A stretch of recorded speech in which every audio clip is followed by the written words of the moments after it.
ठीक है, concept clear है आप लोगों के। हमेशा याद रखना है जानू और गुल्फ को। गुल्फ छोटा जॉइंट होता है, जानू बड़ा होता है, फिर भी ओनली खंजता जानू में है और गुल्फ में स्तब्ध पादता खंजता है। ठीक है, और लोहिताक्ष में अपन ने श आ रहा है तो पक्षाघात में भी श आ रहा है, याद रखना है ये चीज़। ठीक है, नेक्स्ट अपन देखेंगे जो ये था आड़ी और उर्वी, इन दोनों में कन्फ्यूज़न होता है तो हमेशा ये चीज़ याद रखनी है। मैंने आपको डायग्राम से समझाया था, जो आड़ी होता है, ठीक है, वो थाई में नीचे होता है और उर्वी होता है ऊपर। तो उर्वी के यहाँ से फीमोरल आर्टरी जाती है। ठीक है, अब आर्टरी कट होगी तो क्या लक्षण दिखेगा उर्वी में? शोणित का क्षय होगा। तो शोणित का क्षय होने से शक्ति का शोष हो जाएगा, शोणित क्षयात् शक्ति शोष। और उर्वी में क्या होगा, याद आपको ऐसे रखना है, उर्वी जो था अभी अपन ने पढ़ लिया।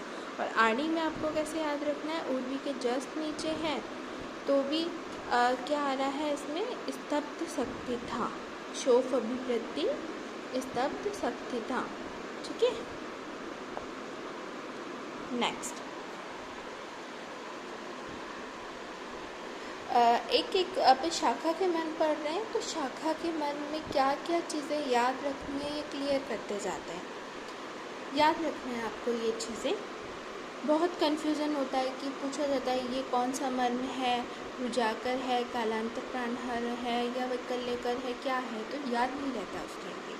तो कुछ चीज़ें आपको रटनी ही पड़ेंगी, कुछ समझनी पड़ेगी। एक बार आप बस समझेंगे, उसके बाद मैं जब बुक से पढ़ाऊँगी आपको तो आपको क्लियर याद आएगा कि ये चीज़ अपन ने ऐसे पढ़ी थी। ठीक है, अब शाखा के जो 11 मर्म हैं उसमें से आपको ये चीज़ याद रखनी है कि क्षिप्र तलेंद्र, इसको आप एक साथ पढ़ेंगे, क्षिप्र तलेंद्र, क्षिप्र तल हृदय और इंद्रवस्ती मर्म कालांतर प्राणहर मर्म होते हैं। ठीक है, नेक्स्ट है गुल्फ और कुर्च सिर। देखो गुल्फ तो हमेशा ऐसे याद रखना है, गुरु जिसमें रुजा होती है, गुरु, गुल्फ और रुजा। और कुर्च सिर आपको कैसे याद रखना है, स्टार्टिंग के जो 4 मर्म अपन ने पढ़े थे, क्षिप्र, कुर्च, तल हृदय और कुर्च सिर, इसमें से र इसी के पीछे था। ठीक है, तो इसी कारण ये क्या होगा, रुजा करना। तो क्षिप्र तलेंद्र हो गया कालांतर प्राणहर, कुल्फ कुर्च सिर हो गया रुजा। बाकी सारे जो भी शाखा के मर्म पढ़े अपन ने वैकल्यकर होते हैं। सत्य प्राणहर मर्म नहीं होता कोई भी शाखा में। कभी सुना है किसी के पैर कटने से किसी की मृत्यु हो गई, मैंने एम्पुटेशन किसी भी डिसीज़ में इजीली करवा देते हैं, ठीक है, लेकिन उससे इंसान मरता नहीं। क्यों? क्योंकि पैर में कोई सत्य प्राणहर मर्म होता ही नहीं। इस कारण कालांतर प्राण मर्म होंगे, रुजाकर होंगे, वैकल्यकर होंगे। और जो विषलग्न मर्म होता है वो भी नहीं हो सकता। क्यों नहीं हो सकता? तो 2 उत्क्षेप और 1 स्थपनी मर्म जो होते हैं वो होते हैं रुजाकर मर्म। तो इस कारण 2 विषलग्न मर्म होते हैं, है ना। मैं आपको बता देती हूँ।